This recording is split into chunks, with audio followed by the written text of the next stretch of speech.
নমস্কার বন্ধুরা, info update Bangla চ্যানেলের পক্ষ থেকে আপনাদের সবাইকে স্বাগত। বর্তমানে কিছু ব্যক্তি অনলাইনের কৌশলতাকে কাজে লাগিয়ে দিনের পর দিন অনলাইনের ফ্রড করে চলেছে। আজ সেই রকমই একটা আপডেট আপনাদেরকে দেব, যেটা আমার একদম নিজস্ব অভিজ্ঞতা।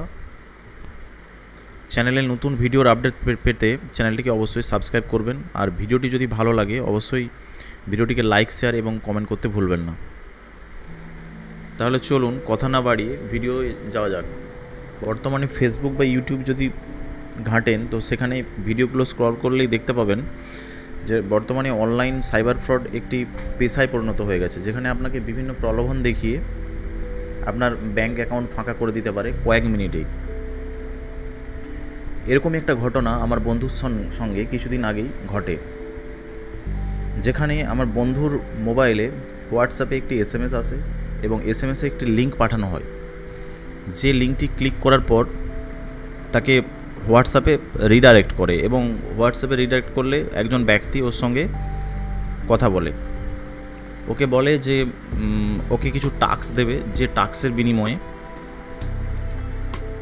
টাস্কের বিনিময়ে ওকে কিছু কমিশন দেওয়া হবে।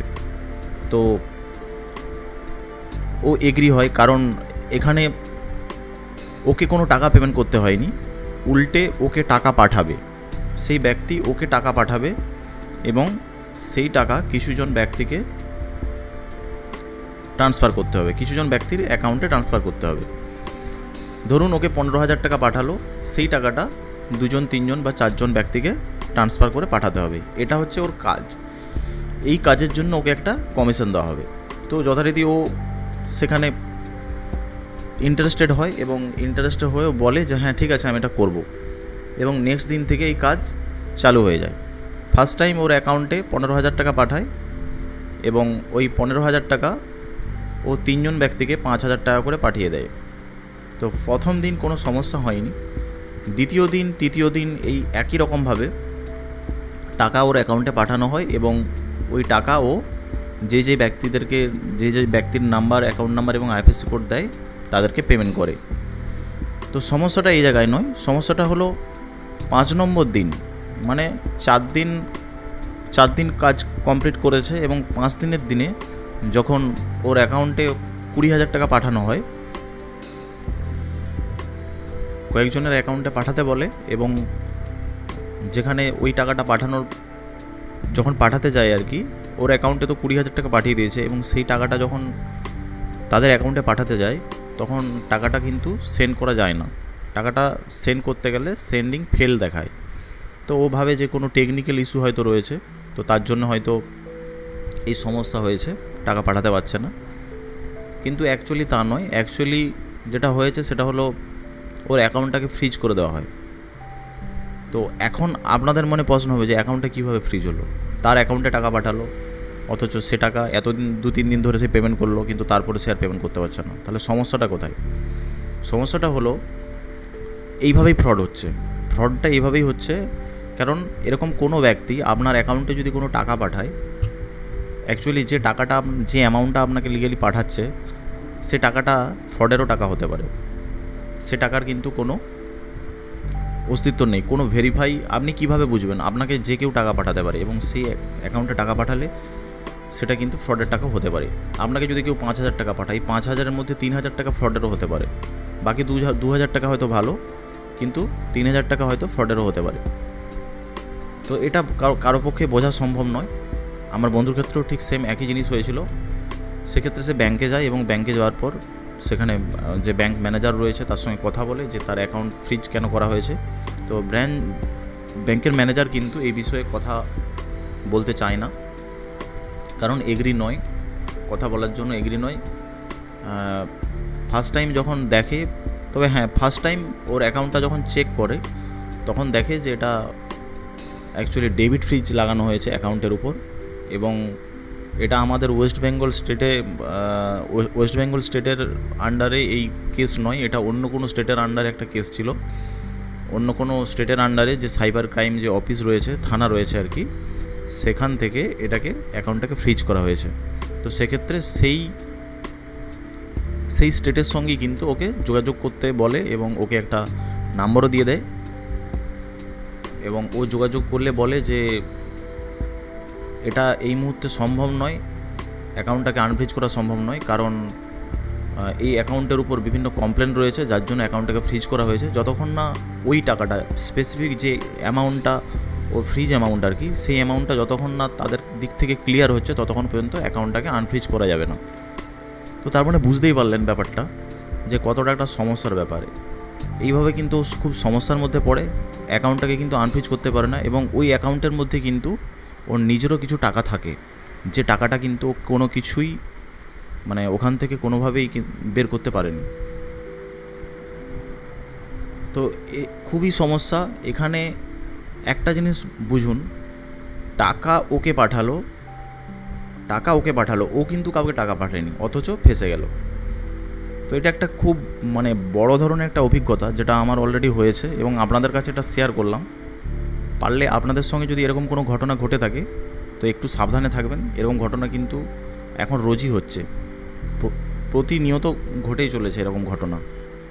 বিশেষ করে যারা ব্যবসা করছেন, সাইবার ক্রাইমে ব্যবসা করছেন, বা অনলাইনে অনেকে কাজ করেন, গুগল পে, ফোনপে ইউজ করছেন, তাদের ক্ষেত্রে একটাই সাবধানতা অবলম্বন করতে আমি বলতে পারি। সেটা হলো, আপনারা যখন ফোনপে বা গুগল পে ইউজ করছেন, কাউকে টাকা পাঠাচ্ছেন, ঠিক আছে, টাকা পাঠিয়ে দিচ্ছেন, ভালো কথা, কিন্তু টাকাটা যখন রিসিভ করছেন, যার কাছ থেকে রিসিভ করছেন সেই ব্যক্তিটাকে যদি আপনি না চেনেন, তাহলে কিন্তু তার কাছ থেকে টাকা রিসিভ করবেন না। কারণ যদি করেন সেক্ষেত্রে কী সমস্যা কী, সেই ব্যক্তিটাকে যদি আপনি না চেনেন এবং তার কাছ থেকে যদি টাকা নিয়ে ফেলেন, পরবর্তীকালে যদি আপনার অ্যাকাউন্টটা ফ্রিজ হয়ে যায়, সেই অ্যাকাউন্টটা কিন্তু আনফ্রিজ করতে গেলে আপনি ব্যাংকেই যান আর যেখানেই যান, আপনার যে কারণে ফ্রিজটা হয়েছিল আপনি কিন্তু কোনো প্রুফ দেখাতে পারবেন না যে আপনার কোন পারপাসের টাকা, কত টাকা, কে পাঠিয়েছিল, কবে পাঠিয়েছিল, কারণ আপনার কাছে কোনো ডিটেলসই নেই, সে ব্যক্তিটাকে আপনি জানেন না। সেক্ষেত্রে পুরোপুরি আপনি কিন্তু ফেঁসে যাবেন। তো যার জন্য কারো কাছ থেকে টাকা রিসিভ করতে গেলে কিন্তু একদম, যদি আপনার খুব নিয়ারেস্ট হয়, মানে আপনার প্রতিবেশী বা আপনার একদম কাছের লোক হয়, সেক্ষেত্রে ঠিক আছে, আপনি রিসিভ করতে পারেন, কিন্তু তবু তার সমস্ত ডিটেলস না নিয়ে কিন্তু আপনি করতে পারবেন না। তো এটা একটা খুবই ইম্পর্টেন্ট একটা কথা আমি আপনাদেরকে বললাম, যেটা আপনারা একটু মাথায় রাখবেন। আর যদি কারোর সঙ্গে এরকম অনলাইন ফ্রড হয়ে থাকে, তো সেক্ষেত্রে আমাদের যে টোল ফ্রি নাম্বার রয়েছে, তো আপনারা দেখুন, আমি অলরেডি ওই পোর্টালটাই খুলে রেখেছি অনেকক্ষণ থেকে। আপনারা এখানে সাইবার ক্রাইম নাম্বার বলে সার্চ দেবেন, গুগলে এসে সার্চ দিলেই কিন্তু এখানে দেখিয়ে দেবে একটা টোল ফ্রি নাম্বার 1930। তো এই নাম্বারটায় আপনারা কিন্তু 1930 এই নাম্বারটা আপনারা কল করতে পারেন। এই নাম্বারটা কল করলে কিন্তু এখান থেকে আপনি কমপ্লেন করতে পারেন। কল করে কমপ্লেন করলে কিন্তু আপনার, যদি আপনার অ্যাকাউন্টের উপর কোনো দিন কেউ ফ্রড করে, সেক্ষেত্রে আপনি যদি কমপ্লেন করেন, তাহলে ওরা কিন্তু ওই অ্যাকাউন্টের উপর স্পেসিফিকভাবে কিন্তু অ্যাকশন নেবে। আর তাছাড়াও এই নাম্বারটা কল যদি না লাগে, তাহলে আপনারা ডাইরেক্ট এই ওয়েবসাইটে যাবেন, সাইবার ক্রাইম হেল্পলাইন বলে যে ওয়েবসাইটটা, এই ওয়েবসাইটে যাওয়ার পর একদম নিচের দিকে আসবেন, দেখবেন এখানে অনেকগুলো স্টেট আছে। যেমন ধরুন এখানে আছে আপনার আন্দামান নিকোবর, অন্ধ্রপ্রদেশ, অরুণাচল প্রদেশ, আসাম, বিহার, চণ্ডীগড়, ছত্তিশগড়, দিল্লি, গোয়া, হরিয়ানা, বিভিন্ন স্টেটের কিন্তু এখানে মোবাইল নাম্বারগুলো দেওয়া আছে। এবার আপনার যে স্টেটটা হবে, আপনাকে আগে দেখতে হবে যে আপনার কোন স্টেটের আন্ডারে ওই কেসটা করা হয়েছে। মানে যে ব্যাংকটা আপনার ফ্রিজ হয়েছে সেটা আপনার আমাদের ওয়েস্ট বেঙ্গল নাও হতে পারে, অন্য কোনো স্টেটও হতে পারে। তো সেই স্টেটটা আপনাকে আগে বের করতে হবে। আপনি ব্যাংকে গিয়ে জেনেও এটা করতে পারেন, বা আপনার এখানে যে 1930 এই নাম্বারে কল করলে ওরা স্টেটটা বলে দেবে যে এই স্টেটের আন্ডারে আপনার অ্যাকাউন্টটা ফ্রিজ হয়েছে। তো তাহলে আপনাকে সেই স্টেটের যে কন্ট্যাক্ট নাম্বার আছে, পরপর দেওয়া আছে দেখুন কন্ট্যাক্ট নাম্বারগুলো, এই কন্ট্যাক্ট নাম্বারে কন্ট্যাক্ট করে কিন্তু আপনি পেয়ে যাবেন। তার মানে আপনি বুঝতেই পারলেন যে যেমন আপনি কারো কাছ থেকে যেমন আপনি কাউকে টাকা দেবেন না, ঠিক কারো কাছ থেকে টাকা নেবেনও না। যদি নিতেই হয় ইমার্জেন্সি, তো সেক্ষেত্রে সেই ব্যক্তিটাকে না চিনে না জেনে কিন্তু তার কাছ থেকে টাকা নেওয়া যাবে না। যদি সেক্ষেত্রে আপনি টাকা নিয়ে থাকেন, তাকে যদি না চিনে থাকেন, তাহলে খুব সমস্যায় পড়বেন। আজ একটা অভিজ্ঞতার কথা আপনাদের কাছে শেয়ার করলাম। যদি ভিডিওটি ভালো লাগে অবশ্যই ভিডিওটি লাইক করবেন, সাবধানে থাকুন, সুস্থ থাকুন। দেখা হচ্ছে নেক্সট ভিডিওতে। জয় হিন্দ, জয় ভারত।